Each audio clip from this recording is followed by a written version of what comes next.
अभी तुम्हारे पिताजी को नहीं मालूम कि तुम्हारा बेटा मर चुका है, और जब पिताजी को मालूम होगा छाती फटेगी, कौन समझाएगा। अरे लागे खबर जब तेरे पिता को, क्या कह के समझाऊं।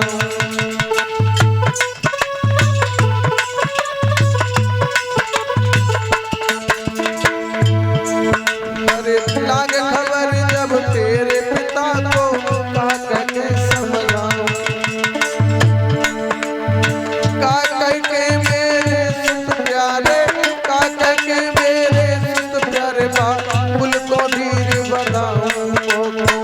धीर तो बधाई दे, कहाँ पे न सोहे हरियाणा।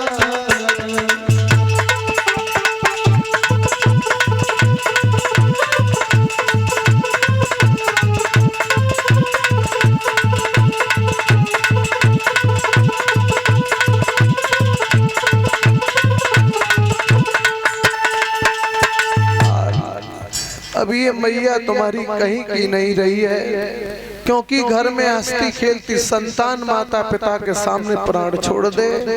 अब समझ लेना उनके जीवन की सारी खुशियों पर पानी फिर गया है। बहुत कष्ट उठाए हैं बेटे के लिए। अरे चैत गर्भ में रही,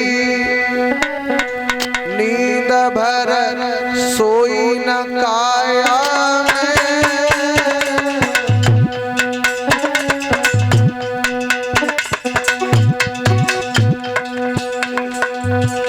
मैंने पाल करो तैयार बैठना पाई छाया। मैंने पाल करो तैयार बैठना पाई छाया।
मजबूरी थी। अरे परी जब कर जाती तंगी, पद के नीचे घर जाए पिता पे हुक्म करे बंदी। कोई के नीचे घर जाए सजन पे हुक्म करे बंदी।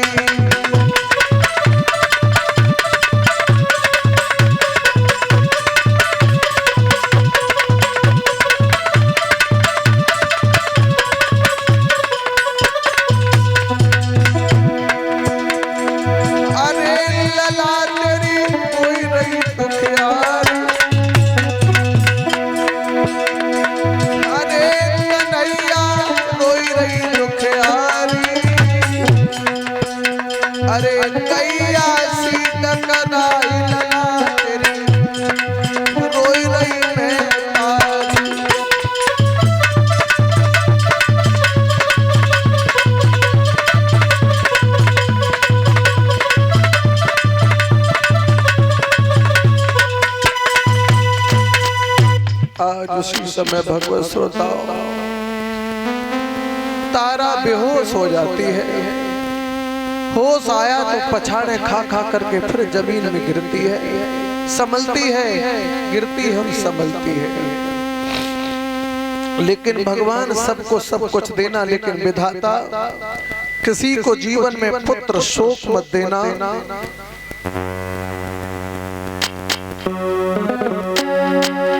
कि हे भगवान दुख मत देना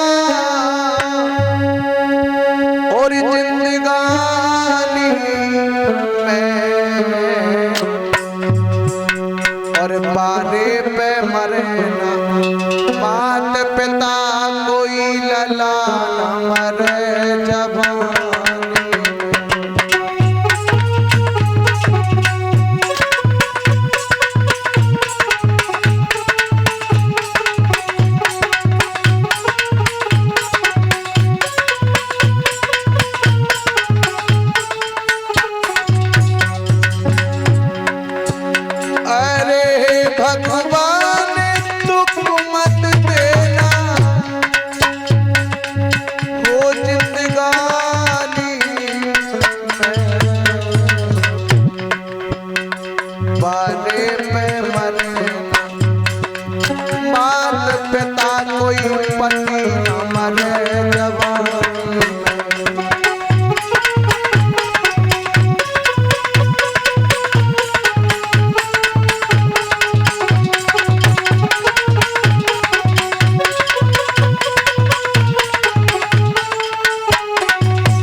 तारा को कुमर मरो है,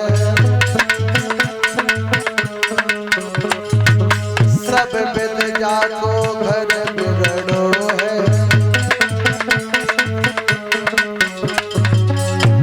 अरे भगवान तसल्ली देना,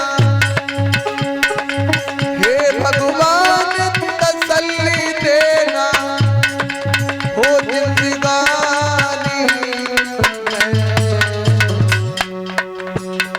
बारे पे मरे, बात पिता कोई लला न मरे जवानी।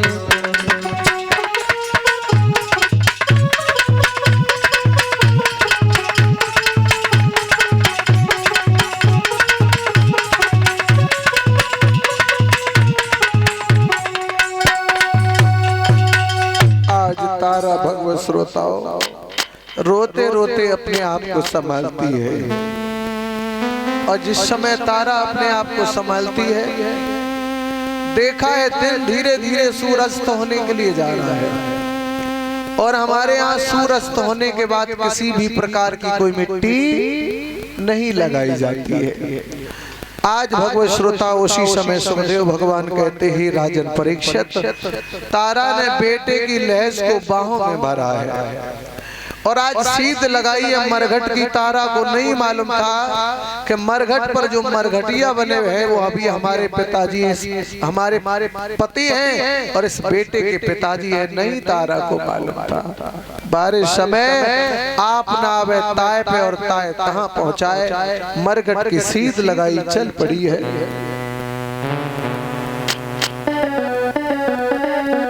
हरे मरघट जाई रही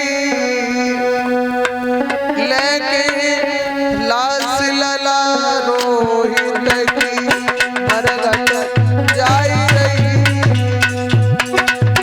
लेके लास लला रोहित की।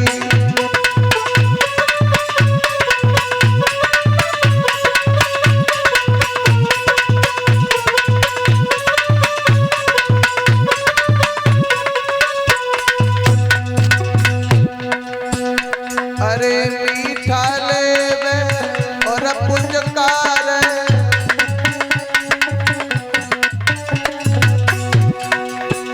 अरे निज तन से तन रज झार,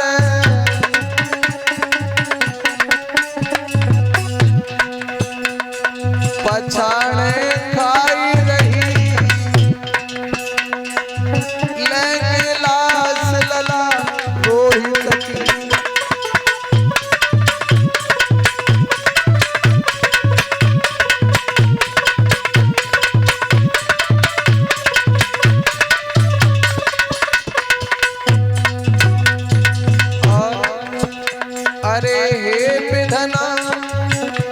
अधफर में लूटे,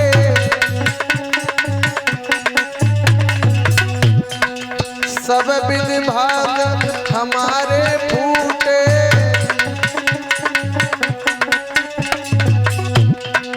आंसू बहाई रही लेंगे लाश लला रोहित की।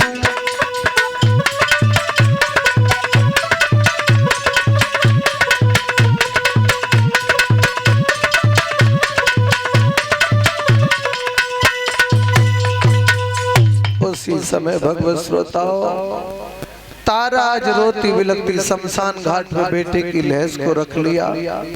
सिसकियों की आवाज हरिश्चंद्र के कान में पहुंची, आवाज लगाई, अरे कौन है मरघट में, जिसे शायद ये नहीं मालूम है कि इस मरघट में मरघटिया रहने लगा है और वो मरघटिया कर कफन लेके मुर्दा जलाने का काम करता है।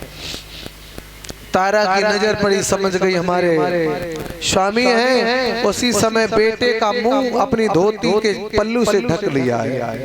हरिश्चंद्र नजदीक पहुंचे, हमें कर कफन चाहिए तब मुर्दा जलेगा, कर कफन चाहिए तब मुर्दा जलेगा।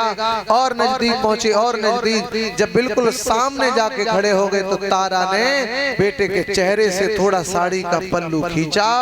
हरिश्चंद्र ने जैसे ही देखा कि मेरा बेटा, वो बाप खड़े से जमीन में गिर पड़ा, खड़े से जमीन में गिर पड़ा है और अपने बेटे को बाहों में भर लिया।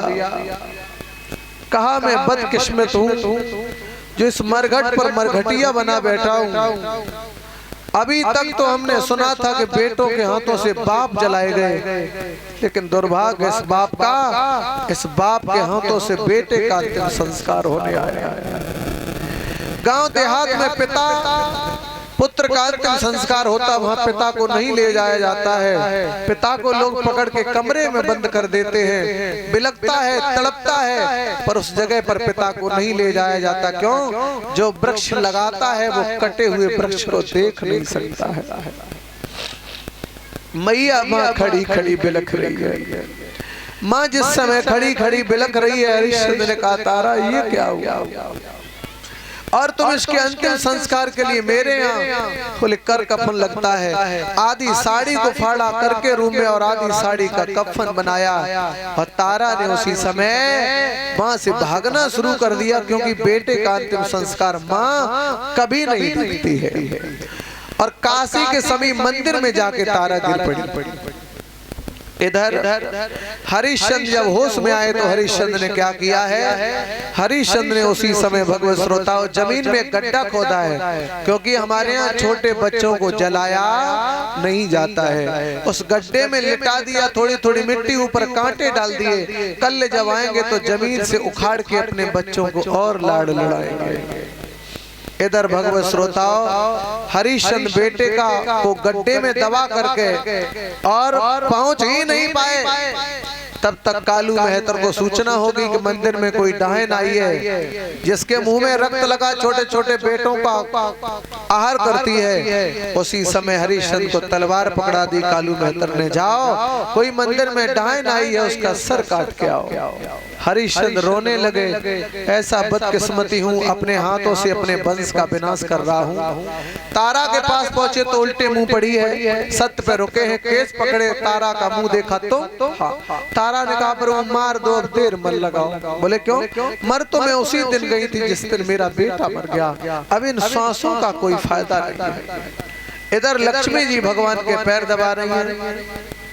लक्ष्मी जी की नजर जिस समय तारा पे पड़ी तो प्रभु के हाथ जोड़े, कहा प्रभु देर मत लगाओ, जब सत्य पे चलने वाली तारा की आज हार हो जाएगी तो सत्य से लोग दूर भागने लगेंगे, इसलिए प्रभु आप तारा की जाके रक्षा करो।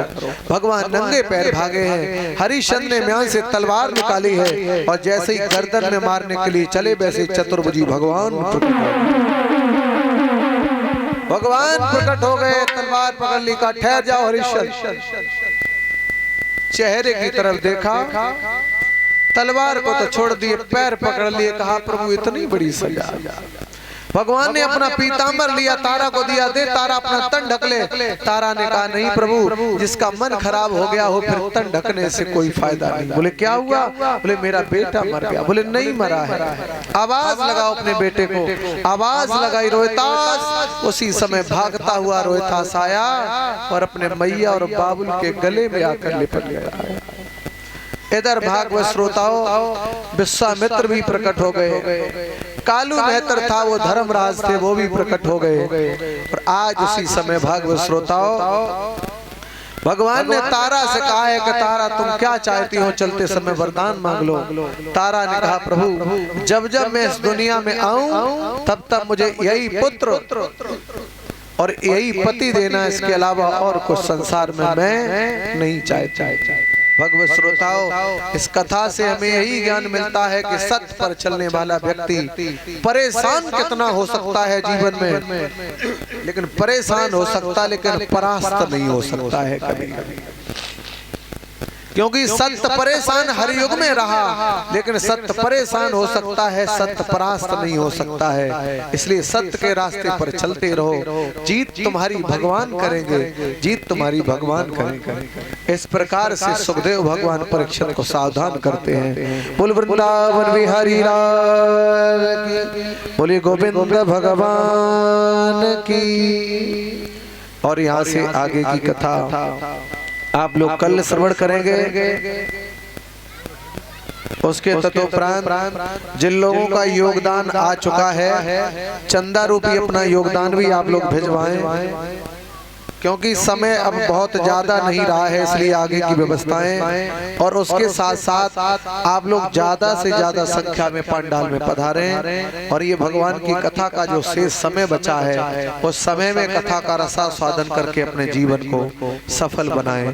बोल गोविंद भगवान की, बोली वृंदावन बिहारी लाल की। परीक्षित जी तब तक कीर्तन, तब तक आप आरती तैयार कर लो।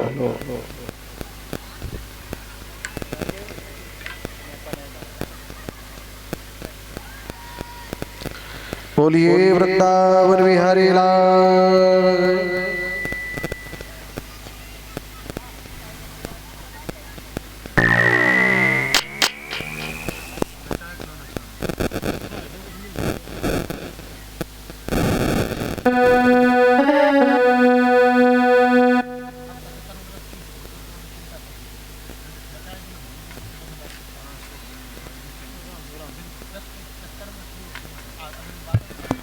बोलिए गोविंद भगवान की। सभी लोग खड़े हो जाओ अपने स्थान पर आरती के लिए।